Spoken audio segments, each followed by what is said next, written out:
Hey guys, what's up? I just wanna make a feedback with regards to this. A lot of very fraud seems like appearing in the YouTube. Why I'm saying this? It's because, if somebody would try to search in the Google engine or the YouTube and looking for anything that could uh, gain an extra income. So that's why many people or students would try to search and look for something else that could earn money through online.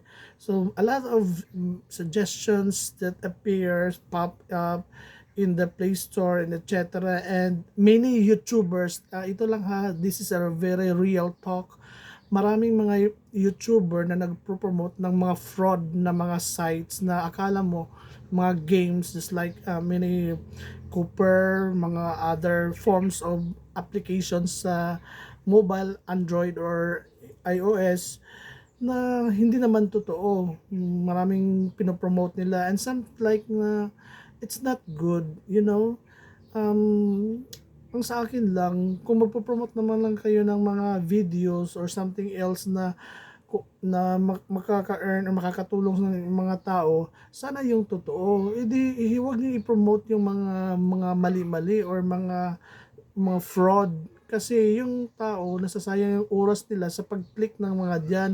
Akala mo magpe-play ka lang, watching videos or playing games and then you could earn points and then convert it into an amount of money and then send it through GCash and then something else upon playing you invested a lot of time and then pag-claim mo ng mga rewards mo hindi naman talaga totoo. So, 'di ba?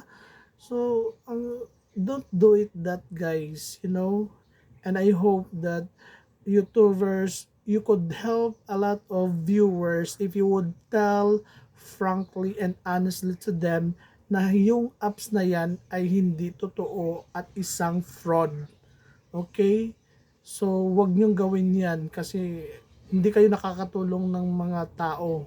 Mas lalong nakakasira pa kayo. At saka, pa clickbait pa kayo. Hindi naman yan, nakakatulong talaga. And that's all. If, this is me, Ninja Raphael. Thank you.